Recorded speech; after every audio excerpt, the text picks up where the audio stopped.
Assalamu alaikum, dear students. I hope that you all are doing well at your homes. Take out your Oxford Progressive English book, page number 3, unit number 1, elephants. Your first text is revenge. हमने last lecture में revenge text का introduction पढ़ा था. मैं आपको थोड़ा revise कर देती हूँ, जिसमें क्या था कि जो इंग्लिश ओवरसीयर है, जो कि इंग्लिश सुपरवाइज़र था, जो कि निगरानी करता था, मके टेकन, उसकी वजह से जो बर्मस ओवरसीयर था, जो बर्मस का रिहायशी था, बर्मस इज़ अ प्लेस, राइट. बर्मस का जो रिहायशी था सिनोक, उसके नेफ्यू की डेथ हो जाती है. मतलब क्या कि जो मके टेकन है उसकी वजह से सिनोक के नेफ्यू की डेथ हो जाती है, क्योंकि मके ने बहुत एक डेंजरस काम, एक बहुत मुश्किल काम उसके नेफ्यू के हवाले किया था. इसी काम को पूरा करने के लिए, इस ऑर्डर को पूरा करने के लिए उसका नेफ्यू, उसमें उसकी डेथ हो गई थी. उसकी डेथ किस तरह हुई थी? बाय अ फैलिंग लॉग. उसके ऊपर लॉग गिर गया था. अब जो लॉग है वो क्या होता है? वो ट्री के जो ट्रंक होता है, ट्री का जो स्टेम होता है, उसके जो पार्ट्स होते हैं उसको लॉग्स बोलते हैं. तो आज अब हम ये स्टोरी जो स्टार्ट करेंगे, ये स्टोरी टेलर आपको ये स्टोरी इसके नेफ्यू के डेथ के बाद की स्टोरी सुनाएगा. So let's start it. हम इसको एक रीड देंगे, आप डिफ़िकल्ट वर्ड्स नोट करेंगे बोर्ड से. Paragraph number 1. I was staying the night as always in the Sinok Thai. We ate a sparse meal. Sparse? Note down the meaning of sparse. Small in amount. Miqdar mein kam. And afterwards I stepped outside to smoke a shirot. Usually a camp is full and bustling at that time of the day. Bustling meaning note करें, full of lively activity, जो कि हलचल होती है at that time of a day. But now I saw to my astonishment that there was no one about. I could hear nothing but frogs and owls and the feathery flapping of great jungle moths. Flapping का meaning note करें, to move wings or arms noisily back and forth or up and down. पड़पड़ाना. Absent also was the most familiar and reassuring of a camp sounds, the tinkling of elephant's bell. Evidently no sooner had the soil been tamped down on the dead man's grave than the other OCs had begun to flee the camp, taking their elephants with them. Paragraph number 2. The only elephant that was still in the camp's vicinity was Shvidok. Vicinity? Surrounding area. आस-पास की जगह. Was Shvidok, the dead man's mount. The Sinok had taken charge of his nephew riderless elephant after the accident. She was restless, he said, and nervous, frequently flapping her ear and clawing the air with the tip of her trunk. This was neither uncommon nor unexpected, for the elephant is above all a creature of habit and routine. So pronounced an upheaval as the absence of a long familiar handler can put even the gentlest of the elephants out of temper, often dangerously so. Upheaval का क्या मतलब? A violent or sudden change or disruption to something. Halchal. Paragraph number 3. This being the case, the Sinok had decided not to allow Shvidok to forage through the night. Forage, searching for food. Khwarak ki talash. As was the rule, instead he had led her to a clearing some half miles distance from the camp and supplied her with a great pile of succulent tree top branches. Then he had tethered her securely between two immense and immovable trees. To be doubly sure of keeping her bound, he had used not the usual lightweight fetters with which elephants are shackled. Fetters, a chain used to restrain a prisoner or animal. मतलब जंजीर, with which elephants are shackled at night. But next page. But the heavy iron towing chains that are employed in the harnessing of logs, this, he said, was a precaution. A precaution against what? I asked. He gave me a sidelong glance and said in a soft, slippery voice, just a precaution. There now remained in the camp only the Sinok and me, and of course Mackay taken in his thigh. It had not rained much through the day, but with the approach of evening, clouds had begun to mass in the sky, and by that time I blew my lamp out and rolled out of my mat. There was not a star to be seen. Soon the storm broke. Rain came pouring down and thunder went pealing back and forth across the valleys. I had been asleep perhaps an hour or two when I was woken by the trickle of water leaking through the bamboo roof. Paragraph number 5. I was almost asleep again when through the chatter of the rain I heard a tiny fragile sound, a distant tinkling. It was far away but approaching steadily, and as it drew nearer I recognized the unmistakable ringing of an elephant's bell. Do you hear that? I whispered to the Sinok. What is it? It is a cow, Shweedok. An OC knows an elephant by its bell. It is by following that sound that he locates his mount every morning after its night-long foraging in the forest. Perhaps, I venture, Shweedok was panicked by the storm. Perhaps she managed to break loose of her fetters. If she had broken loose, the Sinok said the chains would still be dragging on her feet. He paused to listen, but I hear no chains. No, she has been freed by a human hand. But whose could that hand be? I asked. He silenced me abruptly with a raised hand. The bell was very close now, and the hut was shivering to the elephant's tread. I started to move towards the ladder, but the Sinok pulled me back. No, he said, stay here. Now come to the explanation. Page number 3, paragraph number 1. I was staying the night as always in the Sinok Thai. We ate a sparse meal and afterwards I stepped outside to smoke a cheroot. अब ये कहते हैं story teller कि मैं उस रात जागा हुआ था. कहाँ? सिनोक के ताई में.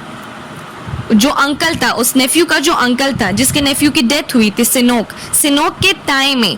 ताई मतलब उसके घर में, उसकी झोंपड़ी में. वहाँ हमने एक स्मॉल अमाउंट में खाना खाया जो कि स्पार्स मील था, वो हमने खाया. और उसके बाद मैं बाहर चला गया शिरोट को स्मोक करने. Cheroot is a type of cigar. ये एक सिगार है. Usually a camp is full and bustling at that time of day. But now I saw to my astonishment that there was no one about. I could hear nothing but frogs and owls and the feathery flapping of great jungle moths. कि अब मैं क्या देखता हूँ? To my astonishment मतलब to my great surprise, अचानक ये हुआ कि मैंने देखा कि वहाँ कोई भी नहीं था. और कभी कैंप में बहुत ज़्यादा शोर होता है, बहुत कैंप फुल होता है, बहुत बिजी रूटीन होती है उस टाइम कैंप की. बट अब मैं क्या देखता हूँ कि कोई भी नहीं है उधर. मुझे किसी चीज़ की आवाज़ नहीं आ रही बजाय के फ्रॉग्स एंड आउल्स की, जो मेंढक हैं और जो उल्लुओं की आवाज़ें हैं वो मुझे आ रही हैं. और and the feathery flapping of great jungle moths. और जो कि मॉथ्स हैं, जो कि मॉथ्स अब क्या होते हैं, ये एक इंसेक्ट होता है जो बटरफ्लाई की तरह होता है, बट इट्स इंसेक्ट मॉथ्स. तो उनके जो परों की पड़पड़ाने की आवाज़ है, फेदरी फ्लैपिंग, परों के पड़पड़ाने की आवाज़ें मुझे आ रही हैं और किसी की आवाज़ नहीं है. Absent also was the most familiar and reassuring of a camp sound, the tinkling of elephants bell. और इसके साथ साथ जो कि आवाज़ मुझे सुनाई नहीं दे रही, उसमें ये आवाज़ भी नहीं है जो कि एलिफेंट्स के बेल की टिंकलिंग होती है, जो कि उसकी रिंगिंग साउंड होती है. मुझे वो आवाज़ें नहीं आ रही है जो और कभी होती हैं. एलिफेंट्स के टिंकलिंग की आवाज़ वो मुझे नहीं आ रही थी. Evidently, no sooner had the soil been tamped down on the dead man's grave than the other OCs had begun to flee the camp, taking their elephants with them.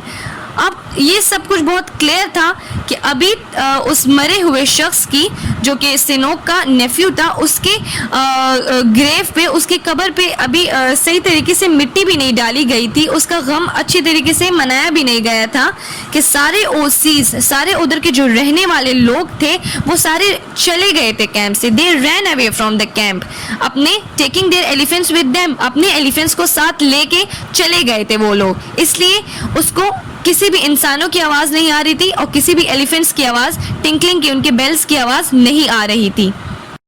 Now, second paragraph. The only elephant that was still in the camp's vicinity was Shweedok, the dead man's mount. अब कहते हैं कि जो वाहिद elephant जो थी, जो कि camp में रह गई थी, वो कौन थी? Shweedok. ये शी एलिफेंट थी, ये हथनी थी, she elephant. The dead man's mount, जो कि मरे हुए शख्स की, जो कि उसके अंकल की नेफ्यू की सवारी थी. माउंट मतलब सवारी.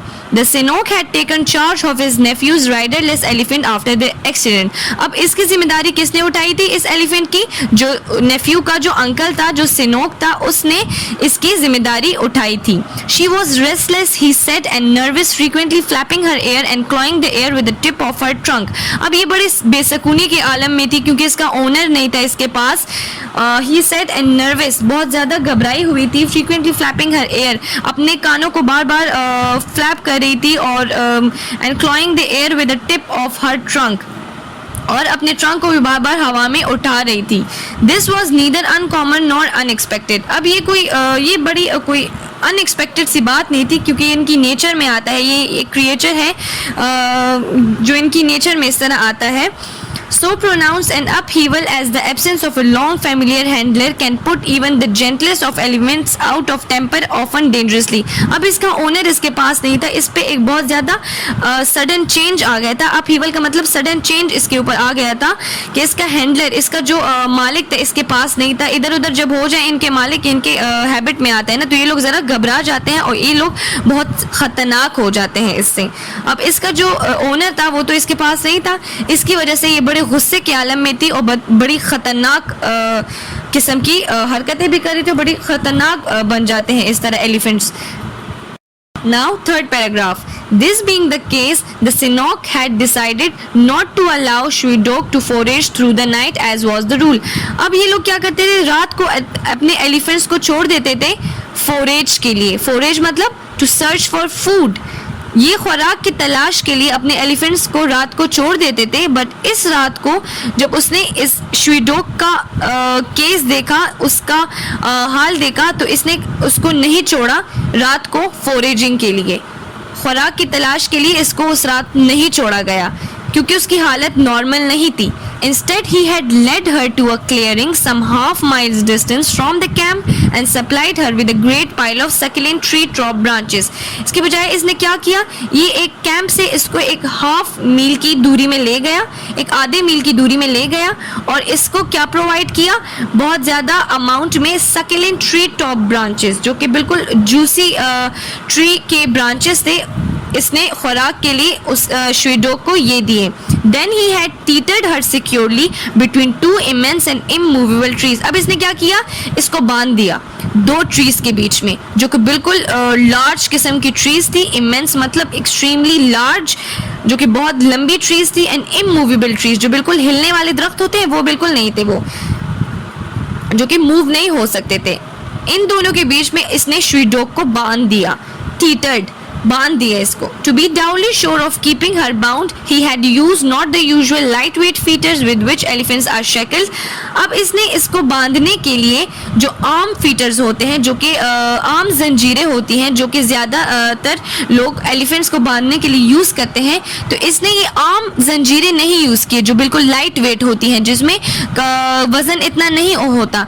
इसने वो वाली फीटर्स नहीं यूज़ किए. इसके बजाय इसने क्या यूज़ किया, आगे पढ़ते हैं next page. But the heavy iron towing chains, जो कि बिल्कुल वजनी लोहे की चेन्स होती हैं, जो लोगों का जो लॉग्स जो होते हैं उसको पुल करने के लिए यूज़ की जाती हैं. देखिए, that are employed in the harnessing of the logs. Logs को स्ट्रैपिंग और पुलिंग के लिए जो यूज़ होती हैं, वो वाली वजनी लोहे की चेन्स इसने यूज़ की. This he said was the precaution, क्योंकि ये डरा हुआ था थोड़ा, क्योंकि उस श्वेडोक की हालत थोड़ी सही नहीं थी, जो कि वो नॉर्मल हरकतें नहीं कर रही थी. This he said was a precaution.